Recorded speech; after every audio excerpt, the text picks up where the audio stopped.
Have you ever felt like life had already defeated you before you even got the chance to fight back?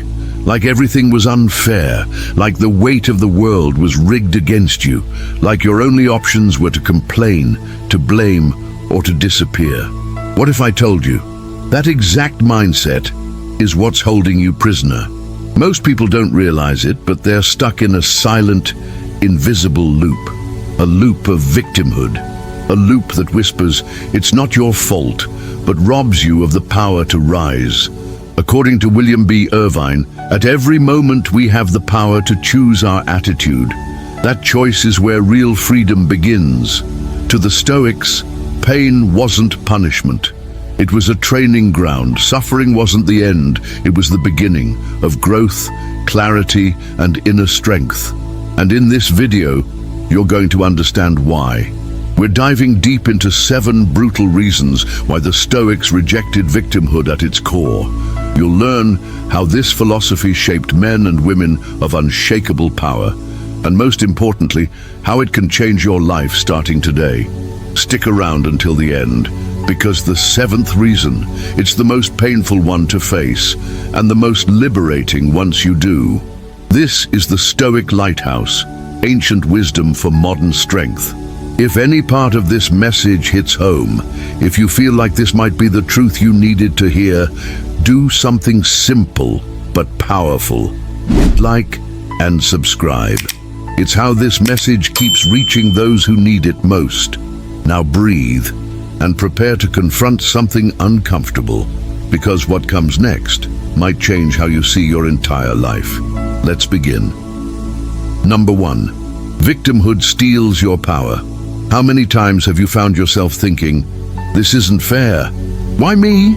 At first, that question feels harmless, even honest, but repeated enough it becomes a trap, a mindset, a permanent lens that colors your entire life in helplessness. The Stoics saw victimhood not as weakness, but as a dangerous illusion, one that convinces you to surrender your power in exchange for sympathy. According to Epictetus, no man is free who is not master of himself. And if anyone had the right to play the victim, it was him. Born into slavery, beaten, silenced, denied basic human dignity, yet he rose, not because his world changed, but because he did. He understood what most people miss even today, that the real battlefield is internal. Not your job, not your relationship, not your bank account or the opinions of others.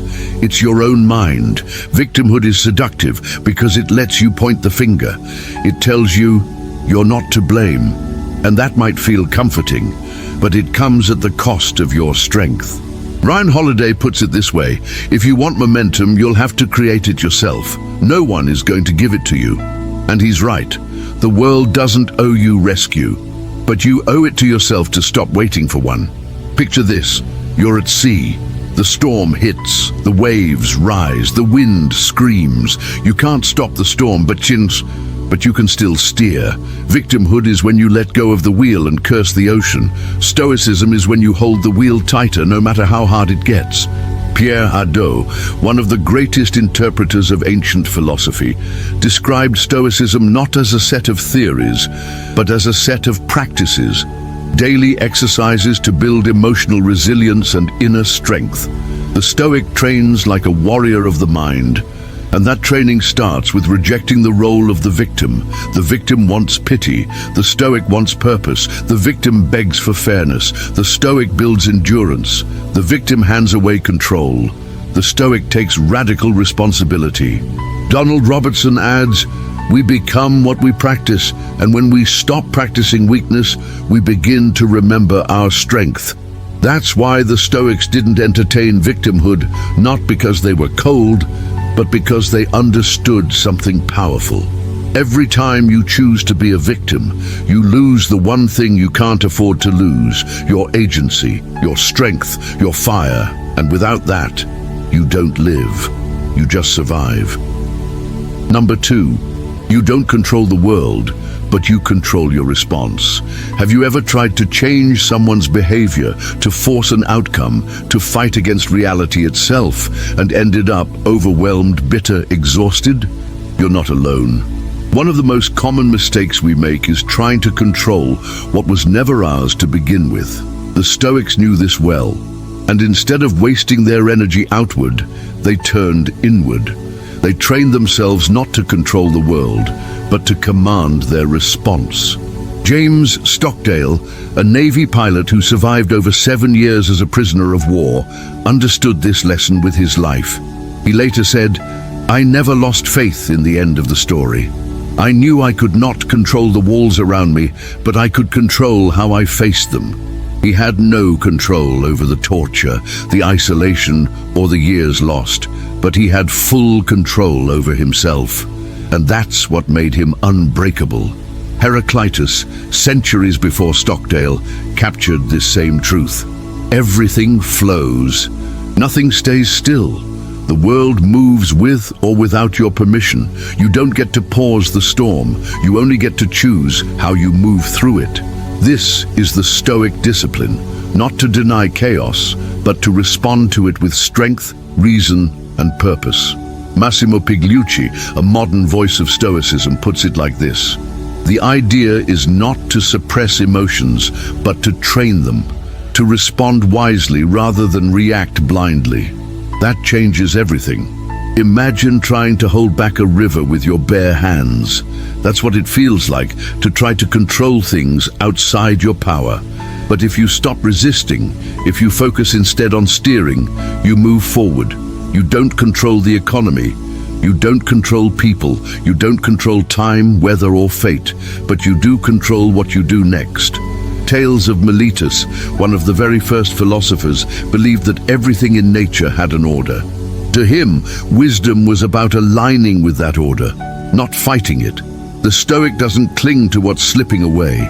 He builds his peace around what no one can take: his principles, his effort, his discipline. Baruch Spinoza wrote, "Peace is not the absence of conflict. It is the presence of reason." So when things go wrong, and they will, don't waste your soul trying to bend the universe to your will. Ask instead, what part of this belongs to me? And what part do I need to let go? That's not weakness, that's wisdom. The Stoic doesn't try to control the storm. He becomes the one who sails through it with unshakable direction. Number 3, pain is not punishment. It's training for the soul. Most people think pain is a mistake. Something went wrong. Something's broken. Something, or someone, must be to blame. But the Stoics saw it differently. To them, pain wasn't a flaw in the system. It was the system. They believed pain was not a punishment handed down by the universe, but a sacred opportunity to grow beyond your current self. Musonius Rufus, a Roman philosopher and teacher of Stoicism, taught, "The soul is strengthened by endurance, just as the body is strengthened by exercise." He saw discomfort not as something to avoid, but something to engage. To him, every hardship was a gym for the spirit, and every ache was a chance to rise stronger than before. It's a concept that challenges everything modern culture teaches us. Today, we're conditioned to run from pain. We numb it, medicate it, scroll past it, or drown it in distraction. But the Stoics walked straight into it, not out of masochism, but out of meaning. Chrysippus, one of the architects of Stoic logic and ethics, believed that life's challenges were the raw material of virtue. Without difficulty, he argued, there is no strength. Without resistance, there is no growth. And this wasn't just abstract theory, it was tested in fire. James Stockdale, who we mentioned earlier, endured torture, starvation, and total isolation for over 7 years in a Vietnamese prison. He survived because of Stoicism. He didn't see pain as something that broke him. He saw it as something that forged him. Stockdale recalled, "I never asked, why me? I asked, how can I use this? That's what kept me sane." Even outside of war, pain finds us. Loss, failure, illness, betrayal. The pain of growing, letting go, or starting over. But what if that pain isn't random? What if it's targeted, meant to reveal the exact place you still need to grow? Baruch Spinoza, influenced by Stoic thought, wrote, Blessing is not the absence of pain, but the ability to understand it. That understanding is everything. When you stop asking, why is this happening to me? And start asking, what is this shaping in me?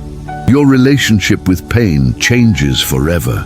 Even Tales of Miletus, one of the earliest philosophical minds, believed that disruption in the natural order pointed to imbalance, not injustice. To him, pain was a signal, an invitation to investigate, rebalance, and rise wiser. Donald Robertson, a modern interpreter of Stoicism, describes pain as the weight that builds emotional muscle if you don't drop it too early. The Stoic doesn't deny pain. He studies it. He listens to it. Then he uses it as fuel, not as a reason to collapse. Because to the Stoic, pain is not a curse. It's a calling, not a wall, but a mirror, not the end, but the entrance to something deeper. Pain says, you are not yet who you could be. Come closer. And the Stoic answers, I'm ready. Number 4. Total responsibility is ultimate freedom. Responsibility. For many, it's a heavy word. It sounds like pressure, like blame, like something being forced on your shoulders. But to the Stoics, it meant something radically different. Responsibility wasn't a burden. It was a doorway, not a weight, but a weapon. Because when you take full responsibility for your thoughts, your actions, and your emotional life, you stop waiting for someone else to fix you. You stop depending on the world to cooperate, and for the first time, you become free. Cleanthes, the direct successor of Zeno of Citium and a foundational Stoic figure, wrote, "He who blames others has not begun his journey. He who blames himself is halfway there. He who blames no one has arrived." To the Stoics, true freedom meant needing nothing outside yourself to remain stable. It meant living by principle, not permission. It meant doing what was right, regardless of how unfair, painful, or chaotic the world became. And that path begins with responsibility, not partial, not conditional, total. John Sellers, a modern philosopher and expert on Stoicism, explains it like this: the Stoic is not a victim of fate, but a partner of reason. Responsibility is the price of that partnership. In a culture obsessed with finding fault and outsourcing blame, this idea hits like a thunderclap, because it means there's nowhere left to hide. If something triggers you, it's your responsibility to understand it. If something angers you, it's your responsibility to control it. If something hurts, it's your responsibility to heal, to grow, to rise. This doesn't mean everything is your fault, but it does mean your growth is your job. No one else can do it for you. Jocko Willink, former Navy SEAL and author of Extreme Ownership, distills this ancient principle into one brutal truth. The more responsibility you take, the more freedom you gain. And he's right. The more you own your choices, your mistakes, your mindset, the less you depend on anyone else to change your life. Responsibility is clarity. It cuts through the noise. No more waiting, no more excuses, no more playing small. Anaximandro, one of the pre-Socratic thinkers who inspired Stoic cosmology, believed that imbalance in the universe naturally corrects itself. He saw justice as a cosmic force, a rebalancing of nature. The Stoic applies this to the self. When life knocks you off balance, responsibility is how you realign, not by blaming fate, but by adjusting your course. Tim Ferriss, who helped bring Stoic thought to the world of high performance, offers this insight. The world is largely outside your control, but your response and your preparation are always up to you. Responsibility is preparation. It's the armor you build before the battle, and the discipline you hold during it. It's the quiet courage of looking in the mirror and saying, if this changes, it will be because I changed. The Stoic doesn't wait to be rescued. He becomes the rescuer. He doesn't wait for life to be easy. He becomes strong enough to face it when it's hard. And the first step is always this: take responsibility for everything, even the pain, even the mess, even the thoughts you didn't choose, but now have the power to transform. Because once you accept that, no one can ever take your freedom again. Number 5. Self-pity is a prison in disguise. Self-compassion. It sounds beautiful, gentle, healing, and when practiced with balance, it truly is. But when taken too far, it turns into something dangerous. It becomes a velvet cage, soft, comfortable, but inescapable. A place where you wrap yourself in your wounds, romanticize your pain, and slowly begin to believe that suffering is your identity. The Stoics never denied the reality of pain, but they rejected the idea that feeling it was enough. Socrates, whose life laid the foundation for Stoic virtue, taught, "The unexamined life is not worth living." And to examine your life, you have to challenge yourself. Push through discomfort, face brutal truths. That means not coddling your pain, but confronting it. Modern culture encourages you to sit with your suffering, to process it, to feel it deeply. And that's good, to a point. But when the process becomes the destination, you stall, you stop growing, and slowly you start calling that stagnation healing.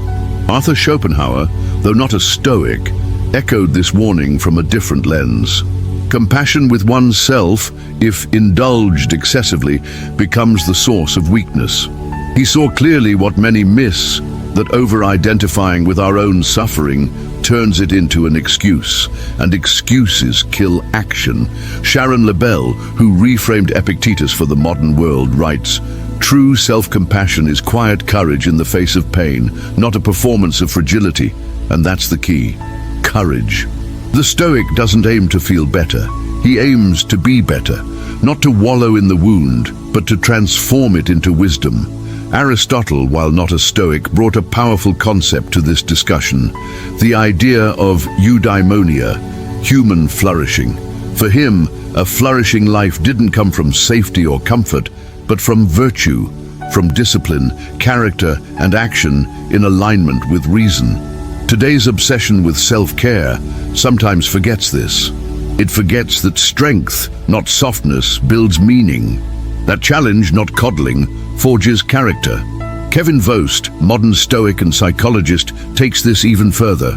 Too much self-soothing creates a weaker mind. The mind, like the body, needs resistance to grow.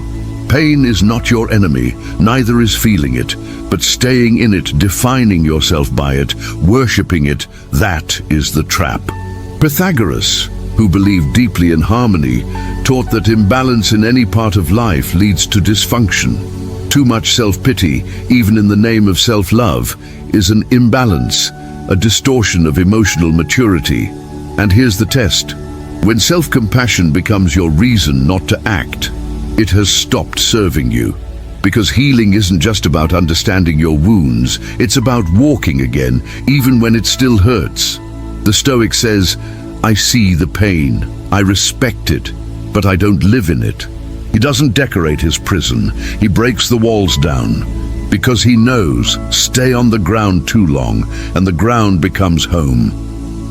Number 6, complaining is the enemy of virtue. Let's be honest, complaining feels good for about 5 seconds. It gives you the illusion of control, it makes you feel seen, but when the echo fades, nothing has changed, and you've only made your world smaller. The Stoics believed that complaining wasn't just useless, it was corrosive. Because while you're busy reacting, you're not acting. And to them, that was the true betrayal of virtue. Diogenes of Sinope, a sharp-tongued philosopher who lived with almost nothing, had no patience for emotional indulgence. He believed truth didn't need a throne, it needed action. He said, "Why bark back at the storm when you could build shelter?" His entire life was a challenge to those who thought comfort was strength. He lived in a barrel, ate scraps, and yet he was free. Because he never wasted energy whining about what the world owed him. Today, we've turned complaining into a lifestyle. We tweet it, we share it, we wear it like a badge. But here's the hard truth. Every complaint is time you could have spent building something, your focus, your courage, your capacity. Naval Ravikant, entrepreneur and modern philosopher, puts it clearly. Every time you complain, you train your brain to see problems, not solutions. It's neurochemical. You reinforce helplessness. You feed your frustration. You make yourself the victim again. And you silence the only voice that could change your life. The one inside that says, do something. Anaximander, one of the early philosophers who influenced Stoic cosmology, taught that the universe has its own logic, a balance we don't always understand. To complain against it, he argued, was like cursing gravity. It changes nothing, and only deepens your disconnect from reality. The Stoics believed that instead of resisting the nature of things, you should align with them, and the nature of virtue is action, deliberate, focused, impactful. Michel de Montaigne, centuries later, echoed this with brutal clarity. To lament endlessly is to insult your own strength.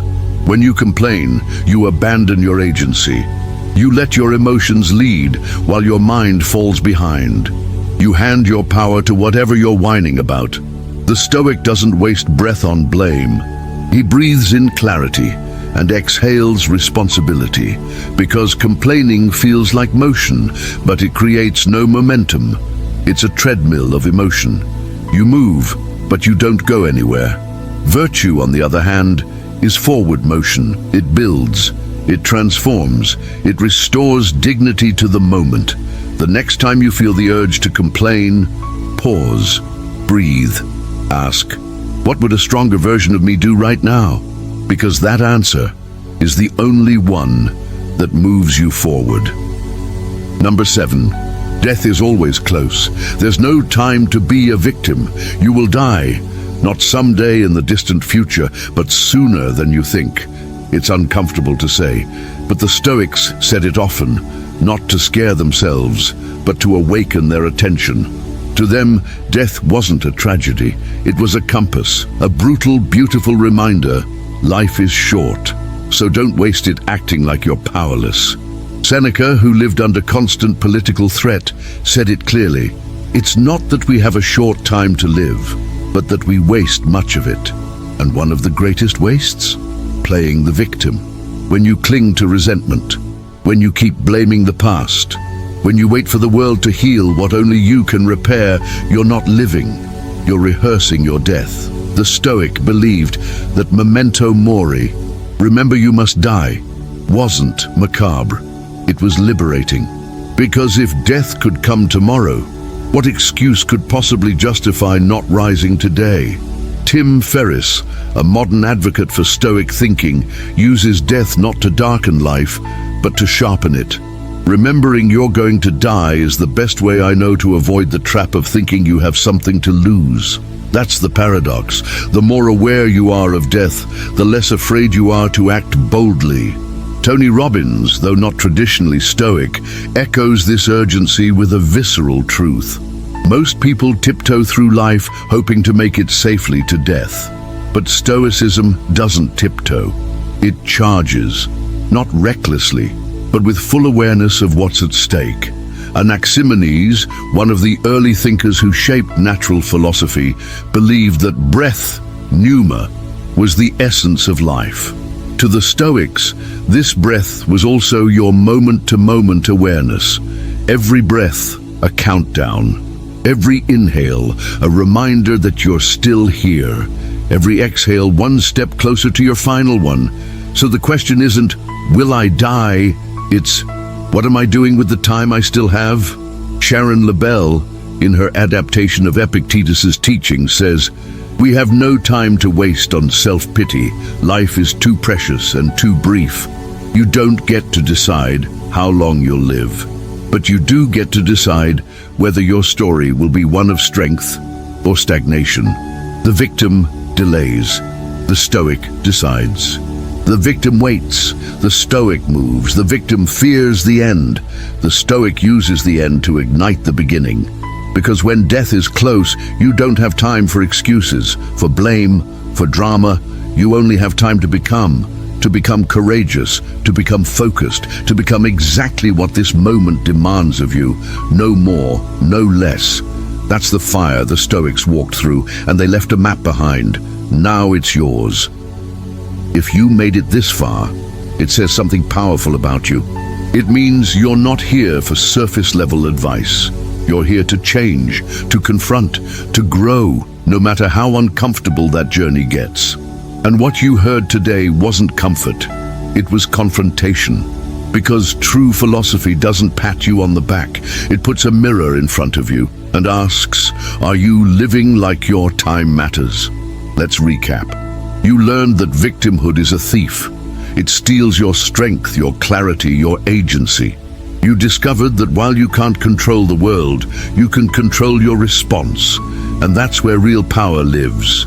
You saw pain not as punishment, but as a personal dojo, training ground for your soul. You understood that responsibility isn't a burden. It's freedom in disguise. The more you carry, the more you command. You realized that self-pity, when left unchecked, turns into a velvet prison. Soft, familiar, deadly. You faced the truth that complaining feels like motion, but leads nowhere. Virtue is the only real path forward. And finally, you stood eye to eye with death, not to fear it, but to let it wake you up.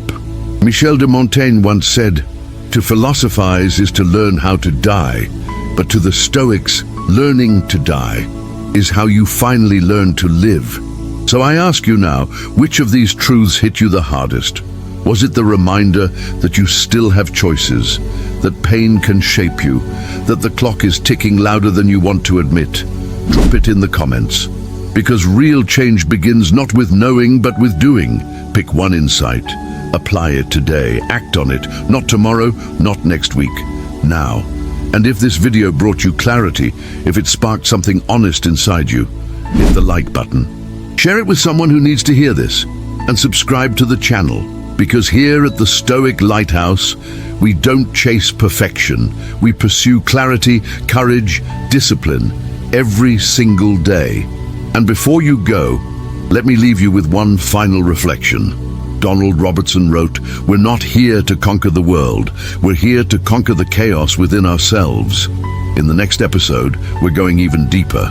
We'll explore a simple but dangerously overlooked Stoic technique that could permanently shift how you deal with fear. The title? Afraid? This ancient Stoic technique was buried for centuries, but it works instantly. Don't miss it. Until then, live with reason, lead with strength, and above all, remember, no one can steal your peace unless you hand it to them. See you in the next video.